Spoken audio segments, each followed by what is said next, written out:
Hi மக்களே, நான் தான் உங்கள் அடைங்கப்பா. நம்ம அபுதாபிலேருந்து பேசுகிறோம். கண்டிப்பாக நீங்கள் யூஏயில் இருந்தீங்கன்னா கண்டிப்பாக மறக்காமல் நம்ம வீடியோ ஷேர் பண்ணி விடுங்க. இந்தியாவிலேருந்து யாரெல்லாம் பார்க்கிங்களோ கண்டிப்பாக கமெண்ட் பாக்ஸில் கமெண்டில் சொல்லுங்கள். மக்களே, இன்றைக்கி என்னென்னு கேட்டிங்கன்னா, சும்மா வாழ்க்கையில் எனக்கு நடந்ததை பற்றி தான் சும்மா ஒரு ஷேர் பண்ணலான்னு ஒரு தோணிச்சு பார்த்துடுங்க. அதனால தான் நம்ம இன்றைக்கி ஷேர் பண்ண போகிறோம். மக்களே, என்னென்னு கேட்டிங்கன்னா, நம்ம ஃபாரின் வந்திருக்கோம். என்ன ஊர்லேருந்து நினைப்பாங்க, இவன் என்ன ஜாலியாக இருக்கான், வீடியோ போட்டுட்ருக்கான் அப்படி கண்டிப்பாக நினைப்பீங்க. ஆனால் நமக்கு தான் தெரியும் எந்த கஷ்டத்துலேருந்து நம்ம இங்கே வந்திருக்கோன்னு. ஆனால் இங்கே பார்த்தா சேல்ரி அதே மாதிரிலாம் பார்த்தீங்கன்னா ரொம்ப ஒன்றும் இருக்காது.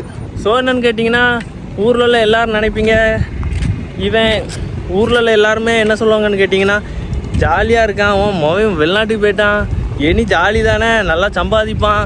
ஆனால் ஊரில் நம்ம சுற்றிட்டு இருக்கும் போச்சில் இவன் என்ன கழிசட பையன், சும்மா சுற்றிட்டு அலைதான், இவன் ஒரு வேலை வெட்டிக்கும் போக மாட்டேக்கான், வீடியோ எடுத்துகிட்டு இருக்கான். ஆனால் நமக்கு தான் தெரியும் அந்த யூடியூப்பில் மணி சம்பாதிக்கிறது. இன்ஸ்டாகிராமில் வீடியோ போட்டோம்னா மணி கிடைக்காது. ஆனால் யூடியூப்பில் போட்டோம்னா நம்ம மானிட்டேஷன் ஆகின பிறகு அமௌண்ட் கிடைக்கும். ஆனால் அது யாருக்குமே தெரியாது. நம்ம ஊரில் என்ன பண்ணிகிட்டு இருந்தாலுமே ஏதாவது ஒரு தப்பு, ஏதாவது ஒரு காரணம், ஏதாவது ஒன்று சொல்லிகிட்டே இருப்பாங்க. ஆனால் அந்த இடத்த விட்டு நம்ம வெளியே வந்துவிட்டோம், அந்த குட்டையை விட்டுட்டு வெளியே வந்துட்டோம்னா எல்லோரும் என்ன நினைப்பாங்க, நல்லா சம்பாதிக்க போயிட்டான், ஒரு நல்ல பையனை ஆயிடுவான் போல் அப்படி நினைப்பாங்க. ஆனால் அப்படி சில பேர் நினைக்காங்க. நம்ம அப்படிலாம் ஒன்றும் கிடையாது. நம்ம இருக்கிறது ஒரு லைஃப், நம்ம எப்படி வாழணுமோ அப்படி வாழ்ந்துட்டு போயிட்டே இருக்கணும். நம்ம அடுத்தவங்களுக்காண்டி நம்ம வாழது கிடையாது. நம்ம ஆண்டவர் படைச்சிருக்காங்க, நம்ம தான் வாழ்ந்து நல்லா சக்ஸஸ் ஆக முடியும், நல்லா ஒரு ஃபேமிலி மேனாக ஆக முடியும். அப்படி வளர்ச்சி ஆகிட்டே இருக்கணும். நம்ம ஒரே இடத்துல இருக்கக்கூடாது.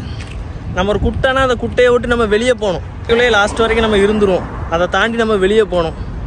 ஆனால் நான் ஒன்று தெரிஞ்சுக்கிட்டேன் பசங்களை பற்றி, நம்ம ஃப்ரெண்ட்ஷிப்பை பற்றியே.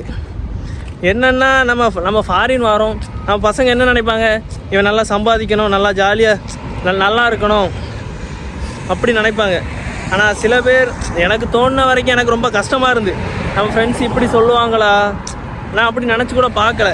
என்னென்னு கேட்டிங்கன்னா, நான் ஃபாரின்லேருந்து அங்கேருந்து எல்லாம் ரெடி ஆகிட்டு எல்லாம் ஃப்ரெண்ட்ஸ்கிட்ட சொல்லும்போது அவன் என்ன நினைப்பாங்க, சரி ஓகே நல்லா சம்பாதிக்கணும் அப்படி தான் நினைப்பாங்க. இவன் ஊருக்கு வந்துடணும், இவன் வேலைலாம் பார்த்துக்கிட மாட்டான், இவனுக்கெலாம் செட் ஆகாது வேலை, ஃபாரின் வாழ்க்கையே இவனுக்கு ஒன்றுத்துக்கு ஆகாது, ஊருக்கு வந்துடுவான் அப்படி நிறைய பேர் சொன்னாங்க. எனக்கு ரொம்ப மனசு கஷ்டமாக இருந்து. ஆனால் இப்படி சொல்லும்போது, உங்களுக்கே நீங்கள் இப்படி சொல்லும்போது எப்படி இருக்கும்? ஆனால் எனக்கு ரொம்ப கஷ்டமாக இருந்து. ஆனால் எனக்கு சின்ன வயசுலேருந்து எனக்கு ஃபாரின் போகிறோம், நல்லா சம்பாதிக்கணும் அப்படி தெரியும். வீட்டில் உள்ள கஷ்டத்தை பற்றி எனக்கு எல்லாமே தெரியும். எனக்கு அப்படின்னா ஒரு வார்த்தை சொன்னாங்கன்னா எனக்கு அது உடனே புரியாது. அது கொஞ்சம் புரிய வச்சோம்னா அதுக்கப்புறம் கொஞ்சம் புரிய ஆரம்பிக்கும் எனக்கு. அதே மாதிரி தாங்க ரொம்ப கஷ்டப்பட்டேன். நான் ஊரில் இருக்கும் பட்சத்தில் ஜாலியாகவே இருப்பேன். எப்பவுமே என்ன நினைப்பாங்க, இவன் என்னப்பா கடுப்பாக இருக்குது, ஒரே ஜாலியாக தான் இருக்கான், என்னப்பா இவன் வேலைக்கு போக மாட்டான் போல் அப்படி தான் நிறைய பேர் சொல்லிகிட்டே இருப்பாங்க. ஆனால் நான் அதெல்லாம் காதிலே எடுத்துக்கிட மாட்டேன். நீங்கள் உங்கள் பாட்டு சொல்லிட்டு போங்க. நீங்கள் ஃபஸ்ட்டு உங்கள் பிள்ளைய பாருங்கள். நம்ம ஏதாவது ஊரில் ஏதாவது ஃபங்க்ஷன் வந்துச்சுன்னா நம்ம என்ஜாய் பண்ணுவோம், அப்படி ஏதாவது நம்ம கலகலன்னு சுற்றிட்டு இருப்போம். வாலிப பையனா எப்படி இருப்பாங்க, நல்லா ஜாலியாக அந்த ஸ்டேஜில் நல்லா கரெக்டாக நல்லா ஜாலியாக இருப்பாங்க. அந்த ஸ்டேஜை தாண்டின பிறகு தான் நம்ம வேலை அது இதுன்னு போகணும். நம்ம சின்ன வயசில் எப்படி இருப்போம், ஜாலியாக இருப்போம், ஒன்றுமே தெரியாது. அதுக்கப்புறம் வேலைக்கு போன பிறகு அதுக்கப்புறம் நம்ம அந்த ஸ்டேஜ் தெரியும். அதுக்கப்புறம் நம்ம கல்யாணம் முடித்த பிறகு அது ஒரு ஸ்டேஜ். அப்படி காலங்கள் அப்படி மாறிக்கிட்டே இருக்கும். அந்த ஸ்டேஜில் நம்ம மாறிடணும். நம்ம வாலிப வயசு, அதனால் நம்ம எப்படி இருப்போம், நம்ம கலகலன்னு ஜாலியாக அப்படி தான் இருப்போம். ஆனால் ஊரில் உள்ள மக்கள் என்ன சொல்லுவாங்க, இவன் என்னப்பா இப்படி சுற்றிக்கிட்டு இருக்கான், கழிசட பையன், இவன் ஒரே குடிச்சிட்டு தான் ஆடுவான் அப்படி இப்படின்னு சொல்லுவாங்க. அதெல்லாம் காதலே ஏற்றுக்காங்க.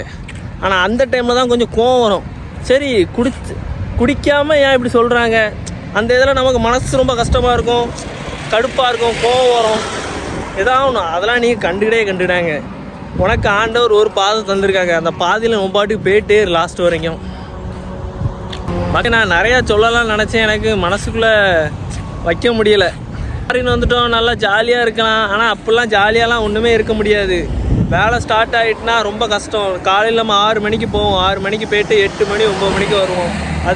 அதுக்கு பிறகு நம்ம சமைக்கணும், துணி துவைக்கணும், அதுக்கு பிறகு தூங்கணும், காலையிலே மறுபடியும் எழும்பணும், ஏகப்பட்ட வேலை இருக்குது. அதனால் நீங்கள் கண்டிப்பாக ஃபாரின் வந்து என்ஜாய் பண்ணலாம் அப்படிலாம் ஒன்றுமே நினைக்காதுங்க. மணி சம்பாதிக்கலாம், நல்ல ஒரு வேலையில் இருந்தோம்னா கண்டிப்பாக மணி சம்பாதிக்கலாம், அதெல்லாம் ஒரு குழப்பம் கிடையாது. ஆனால் நீங்கள் கண்டிப்பாக எதுவுமே தெரியாமல் இந்த இடத்துக்கு வராதிங்க. யார் மூலமாகவும் வாங்க, ஏதாவது இன்டர்வியூ அட்டன் பண்ணி வாங்க. சும்மா வந்தீங்கன்னா ஏதாவது ஒரு இடத்துல மாட்டிக்கிடுவீங்க. அதை பார்த்து நீங்கள் வாங்க, சேஃபாக வாங்க. எல்லாத்துக்கும் ஃபஸ்ட் டைம்னோன்னா கொஞ்சம் கஷ்டமாக இருக்கும். ஏர்போர்ட்டுக்குள்ளே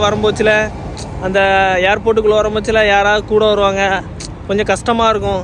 நம்ம உள்ள தனியாக போவோம், ஏதோ ஒரு இடத்துக்கு நம்ம போகிறோம். அதனால் நமக்கு எப்படி இருக்கும், தனியாக போனால் எப்படி இருக்கும், அது ரொம்ப கஷ்டமாக தான் இருக்கும். ஃபஸ்ட் டைம்னோன்னா உங்களுக்கு அப்படி இருக்கும். அதுக்கு பிறகு செகண்ட் டைம்லலாம் உங்களுக்கு ஈஸியாக தான் இருக்கும். அங்கேருந்து வர்றது, அந்த இடம், ஃபுட்டு, ரூமு எல்லாமே செட் ஆகிரும்.